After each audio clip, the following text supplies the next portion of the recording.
Hello, Casey from interwebkaiju here. Night Killer is a 1990 horror mystery movie suggested by Ben over at Cadaver Club.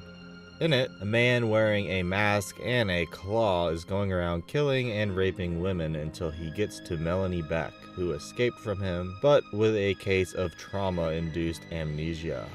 The police are trying to get her to remember the killer's face, and she is taken in by a very odd man. First off, I love movies with a mix of slasher elements and a detective mystery. Here the detectives don't do much, but the feel is still there, and I enjoy it. Also, I love the beach. Beach horror, plus it's set at a common location for me. I even went to Virginia Beach just earlier this year. One small detail I liked was the constant full name drop of Melanie Beck. Not sure why, but I do. Soundtrack is loud and almost always present, and while it's usually good, it's often a bit too loud and overshadows other things happening in the scenes. At the start, I mentioned the antagonist kills and rapes his victims, and we see some kills, mostly the same way, but cool regardless, but we never see any raping, which I'm glad. But the news anchors always say victims were raped before being killed, and I don't know, we are usually watching from the time the killer shows up to the point where the victim is murdered.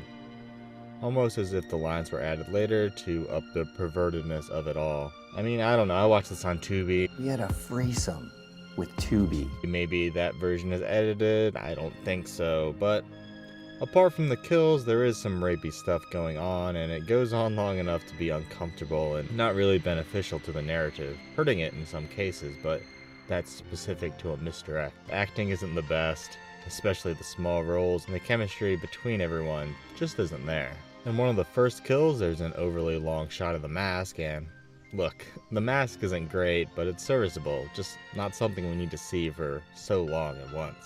Oh, this takes place during Christmas, and while there's some decor in the background and a little possible sequel tease due to a present at the end, I wish the movie did more with the holiday.